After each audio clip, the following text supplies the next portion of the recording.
Eu vou imediatamente passar aqui para o nosso colega Simplício, a fim de que ele conte-nos e exponha sobre a sua experiência com a marcha de 1995.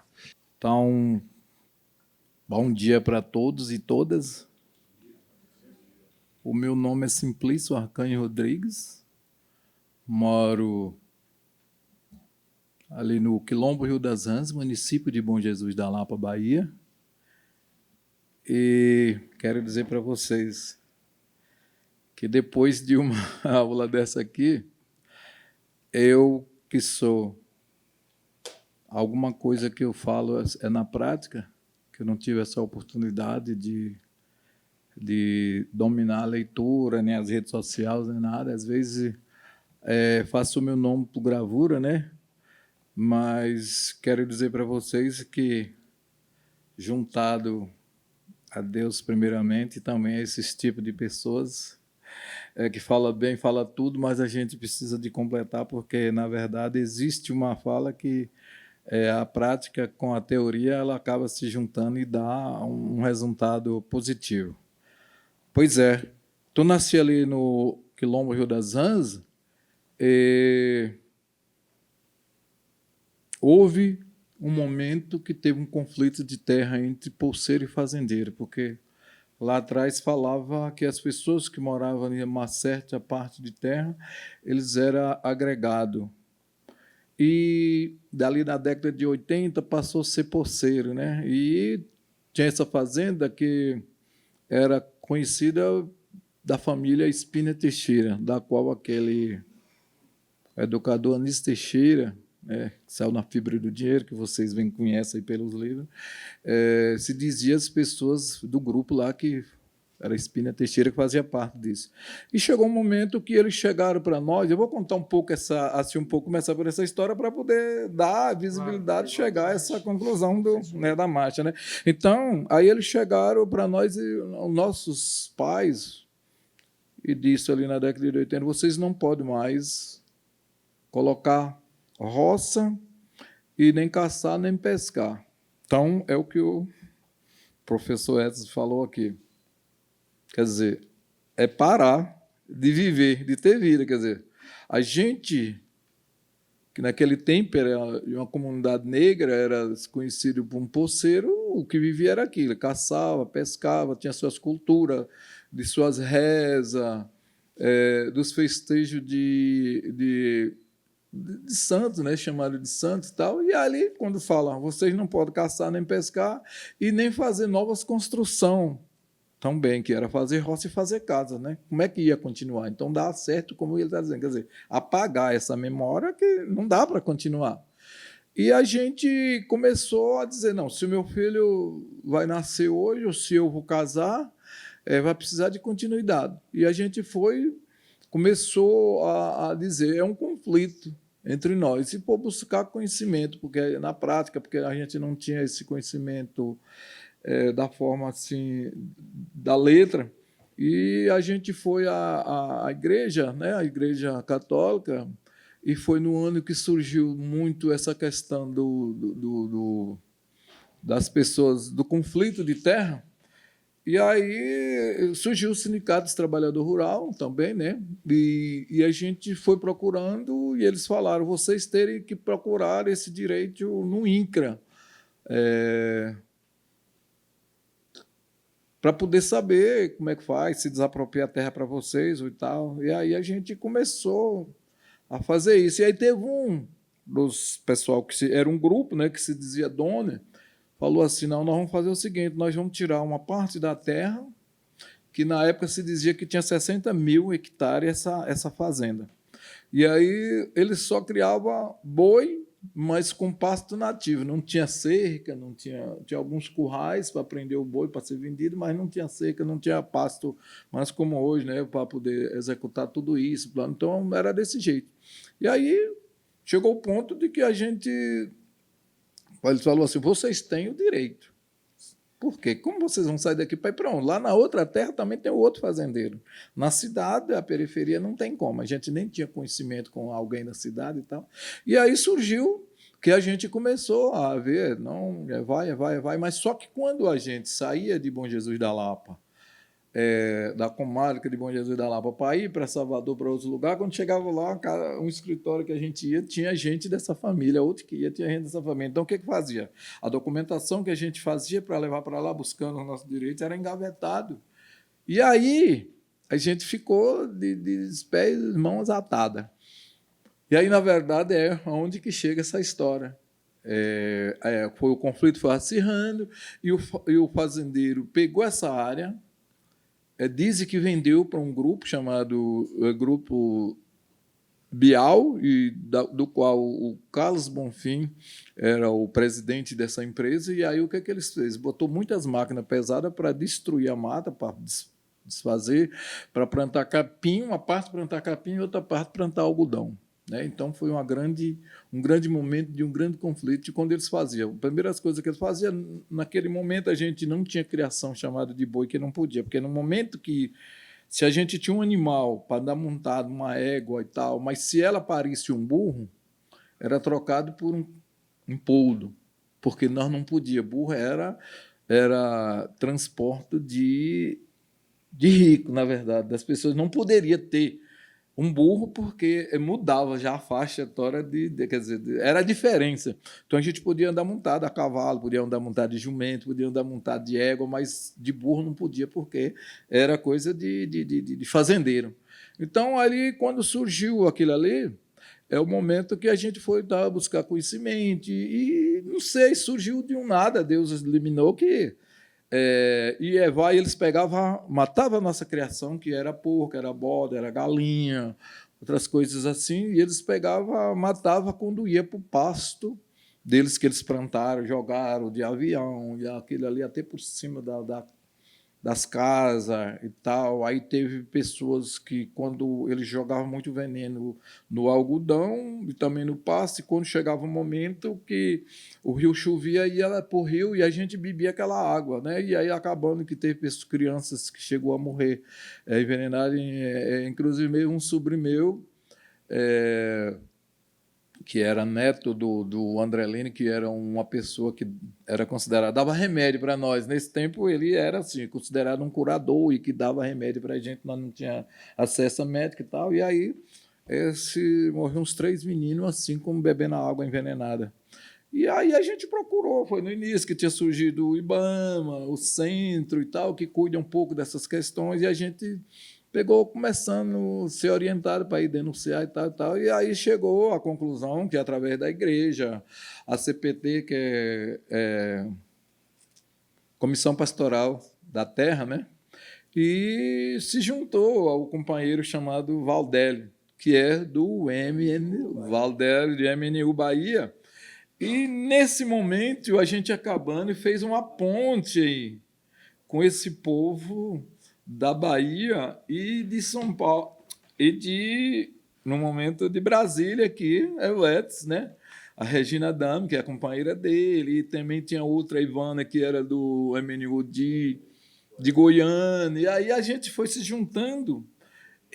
Mas Bom Jesus da Lapa tem uma romaria que parece que é 332 anos agora, que ela leva muita gente para lá. E aí foi quando teve essa revolução toda que ele contou aqui, o Alcido Modesto foi deputado federal pela Bahia, o primeiro deputado do PT pela Bahia, e ele foi visitar essa romaria em Bom Jesus da Lapa. Chegando lá, o pessoal do Sindicato dos Trabalhadores falando que nós estávamos vivendo um inferno, vivendo esse conflito, ali já não tinha mais jeito, já estava sem esperança, que não tinha jeito. Aí ele falou o seguinte, e nós fizemos um grande evento, deu sorte porque Deus primeiramente, e o pessoal da Igreja Católica apanhou isso e se juntou e andava com a gente para todo lugar. E fez um evento, juntou as dioceses da região toda e fez um evento em Bom Jesus da Lapa, porque lá todo mundo era a favor do fazendeiro, o próprio prefeito da época e tal, todo mundo, não se encontrava mais saída.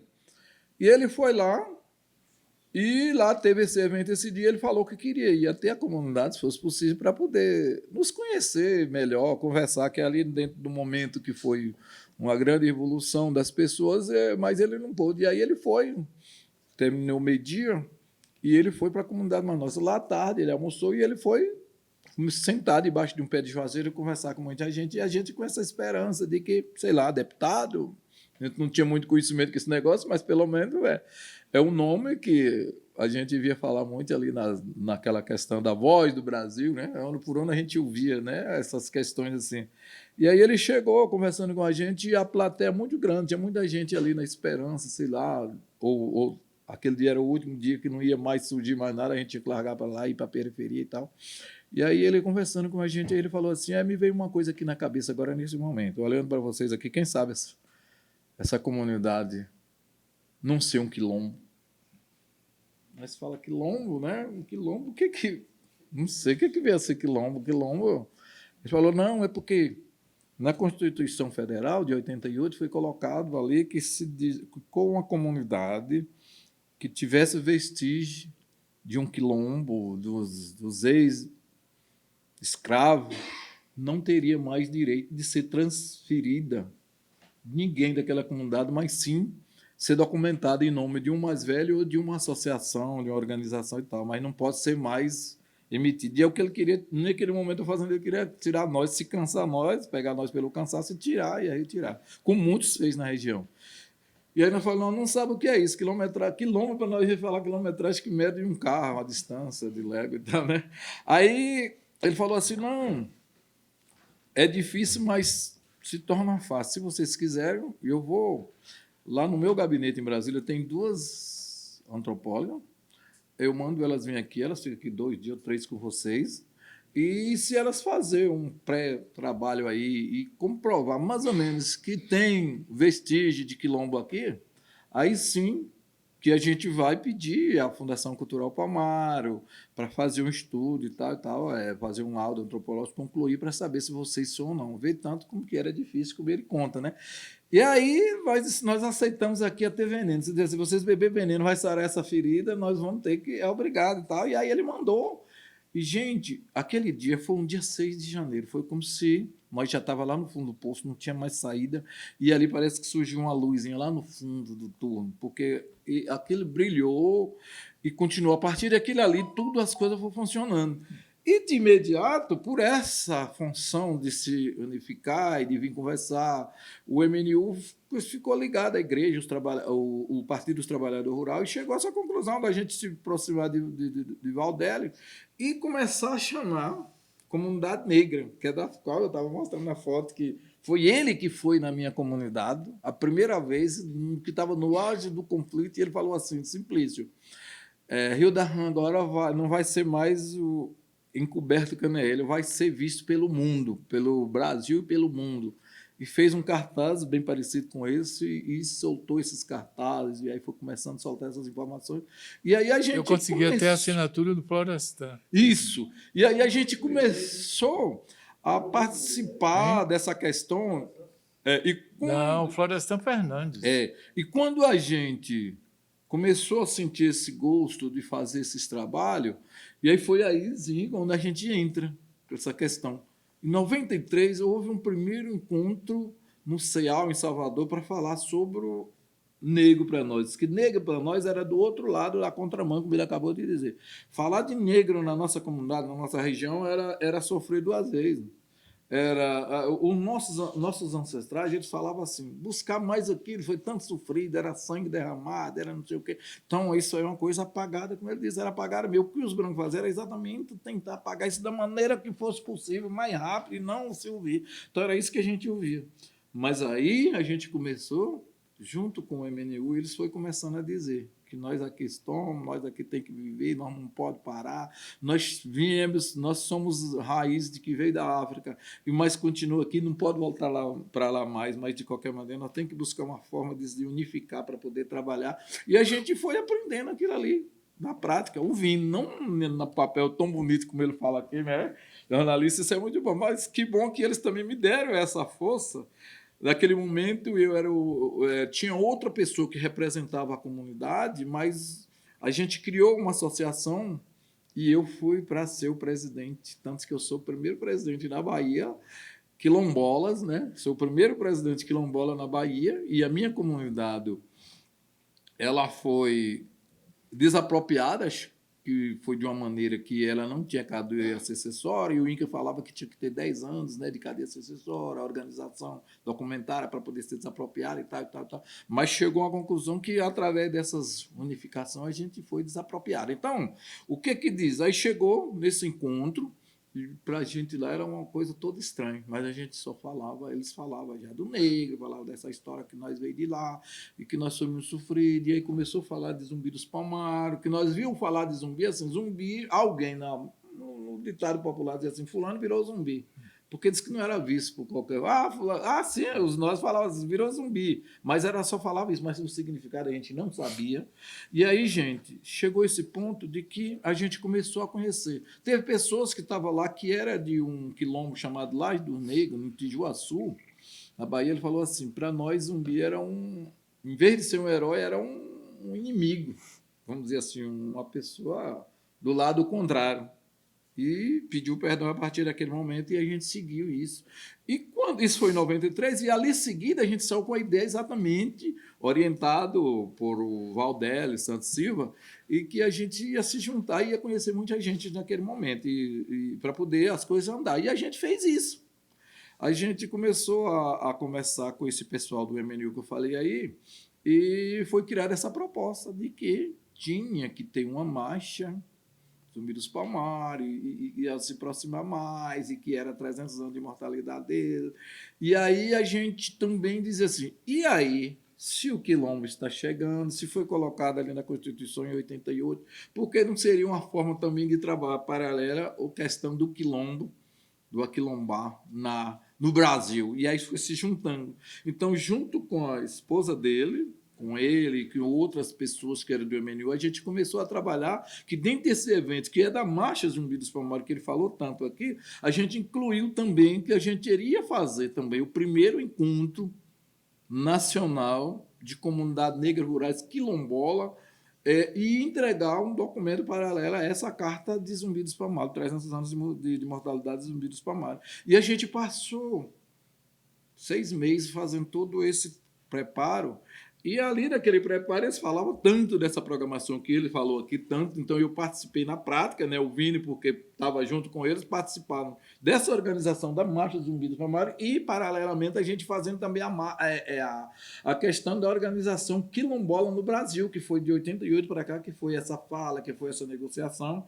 E aí eu tive essa oportunidade de participar tanto. E quando surgiu a documentação e que ali teve essa marcha que ele mostrou aqui no papel e que a gente fez essa marcha junto com ele, nós era 232 quilombola, que estava já ali junto com essas, sei lá, ele falou pouco aqui, mas eu acho que falava muito mais do que você falou, 30 mil, mas era muito mais a marcha, porque a rampa do Congresso ela ficou lotada. E a gente estava ali no meio, e ali, sem saber muita coisa, eu e Ivo Fonseca Silva foi quem se preparou para entregar essa carta a Fernando Henrique Cardoso, que tinha um outro grupo que era para entregar cartas Zumbi dos Palmares, né, da mortalidade de Zumbi dos Palmares, e eu mais o Ivo Fonseca Silva, que é do Quilombo Frechal, no Maranhão, para entregar uma carta a Fernando Henrique Cardoso também naquele momento.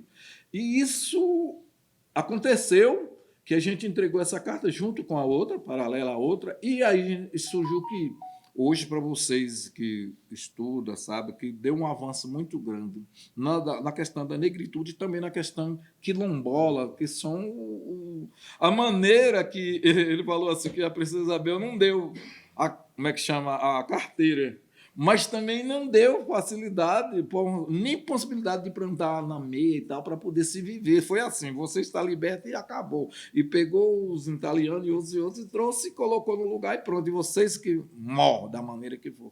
Então, as pessoas saíram por aí. E, então, tem essa segunda frase, Edson, que eles nem deu carteira e nem deu oportunidade de outra maneira, que era na questão da cana-de-açúcar e do fumo e de outras coisas que fazia. Então, ele não deu nada de oportunidade. Então, gente, eu convivi isso, fazendo esse papel dessa marcha por conta dos quilombos, também, juntamente, a Marcha Zumbi dos Palmares, e ela foi acontecida. E depois houve uma nova preparação que chegou a Marcha Zumbi mais 10, né? Que a gente também estava sempre junto. E aí a gente continuou, se separou um pouco nas diferenças, mas a gente continuou mais na parte da Bahia. e que chegou a esse ponto. Depois de construir a marcha, aí foi assim, e agora?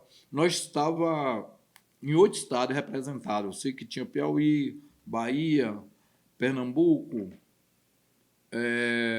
Mato Grosso do Sul, Minas Gerais, como ele conta tudo, foi assim o forte. Eu sei que eu tinha 8 estados. Maranhão estava? Maranhão, na época, que já estava também. Eu sei que era 8 estados. E ali nós falamos, e aí agora, depois disso, como é que nós vamos fazer para poder nós se representar como quilombo a partir de agora? Nós não sabemos, mas estamos querendo viver isso, estamos achando que é o caminho para a gente seguir. Eu tenho que criar uma comissão provisória. E dali surgiu a ideia de ter a comissão, e essa comissão ela veio trazer o nome, foi discutido trazer o nome de CONAC, Coordenação Nacional de Comunidades Negras Rurais Quilombola. E dali surgiu a ideia, né, em 95 surgiu a ideia, aí que muita gente até fala que ela foi nascida sem raiz, porque já nasceu lá no alto, ela não veio assim da raiz, é uma planta sem raiz por conta disso. Mas ela tem raiz sim, porque ela surgiu de uma fala de um grupo de pessoas que são raiz sim.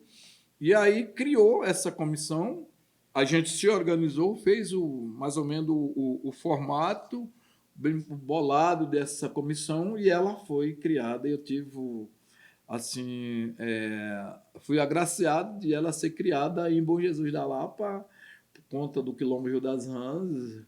E aí, gente, ela foi criada já em 96, isso foi em 95, foi em 96, foi criada a CONAC em maio de 96, e a gente começou a se organizar e se juntar aos quilombos do Brasil, dos 26 estados. E o que acontece ali?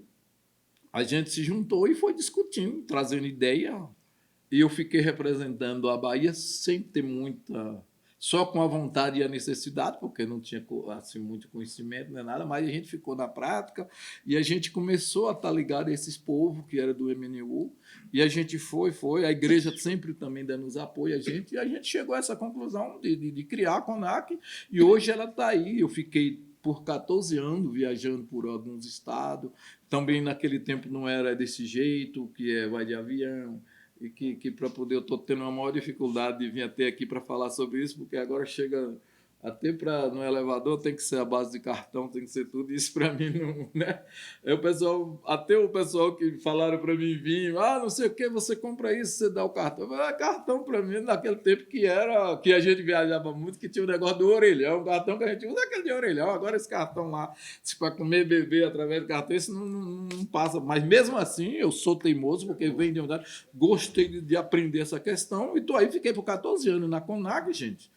E estou aí, às vezes eles assim mesmo na prática, mas eles me pedem muito assim, conselho, ideia, e ela hoje está no limite que está, e a gente sabe, a gente pelo menos tem esse conhecimento de ser criado, e nós ser uma raiz, e nós estamos aqui no Brasil, nós não pode ir para outro país, para outro continente, o continente nosso é aqui, e nós temos que dar continuidade para esses jovens que estão chegando. Nós temos que dar essa continuidade, porque é aqui que nós vamos viver e é aqui que nós vamos fazer, e cada dia mais a gente tem que estar buscando pessoas que entendem essa linguagem para poder estar nos dando essa sustentabilidade, gente. E por aí que a gente está, e é por aí que me chamaram para vir aqui. A minha contribuição é essa, a minha contribuição é na prática, não tem aquele negócio disso, nem daquilo, mas aprendi junto com esse pessoal, foi lá para minha casa, dormiu, o pessoal 5, o pessoal saiu, e nos ajudou a chegar a essa conclusão. E ali foi também a fazenda foi desapropriada, para fim de reforma agrária, criada uma portaria especial quilombola,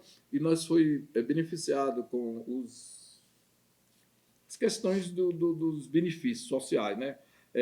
Na época era fomento, alimentação, habitação, e também o processo que era a continuidade da gente, algum recurso pequeno para a gente dar continuidade. E por ali nós estamos, trabalhou muito essa parte coletiva, foi desapropriada, 38 mil hectares de terra foi desapropriada, mas o título foi provisório, que ele foi anti-lei, foi antes do decreto 4887, e a gente continua ainda tendo esse título, e assim, acabou o conflito, e esse título é elevado, e a nossa comunidade tem na média aí de quase 2.000 habitantes, mas a associação é uma só, ela é coletiva, o documento é um só, a gente comunica com todo mundo, apesar que essa questão da globalização, da internet e tudo, avançou muito rápido demais, deixou a gente para trás, e o jovem vai um pouco nessa onda, mas eu até estava falando aqui com o nosso mestre, assim, eu não sei de que maneira nós vamos ter que fazer um jeito de encontrar os mais velhos, e uma forma de discutir a questão da gente estar trazendo esse pessoal mais jovem para estar fazendo alguns eventos, que nem foi esses que foi no passado, né?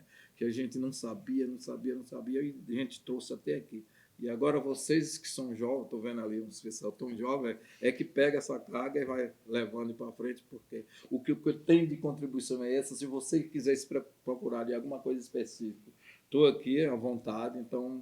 Mas, na verdade, gente, desculpa a minha forma de falar, o meu jeito de colocar, mas é isso que eu estou...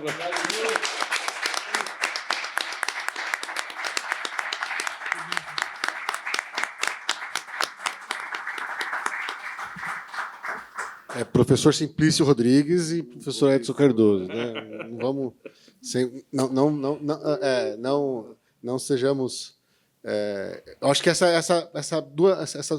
seu relato era muito do que a gente estava esperando, né? Nossa principal introdução vinha muito do aprendizado que a Fundação Perseu Abramo possui com a companheira Givanilda. A Givânia, desculpa. A Givânia. Givana é do Pernambuco? Givana de Pernambuco. Foi uma das criadoras da CONAC. Né? Sim, muito sim. Minha amiga, muito muito do que a gente acaba. Eu pessoalmente, inclusive, me nutro, tem a ver com o que Givânia conta sobre a formação da CONAC. E, de fato, a experiência da Bahia com a dela é muito parecida. Tem atores muito parecidos, nomes parecidos, né? Para quem tiver interesse, tem o depoimento da Givânia no site da Fundação Perseu Abramo, e esse descobrimento da identidade quilombola passa por um processo parecido no relato dela. E o professor Edson também nos trouxe aqui alguns elementos, tanto analíticos quanto fácticos, né, da marcha, que incrementa aquilo que a gente já sabia, né, Amilcar? Porque, enfim, por ter se informado anteriormente, por ter lido outras coisas, mas eu acho que sempre é importante a gente colocar a bola no chão, olhar para o outro, medir o jogo novamente,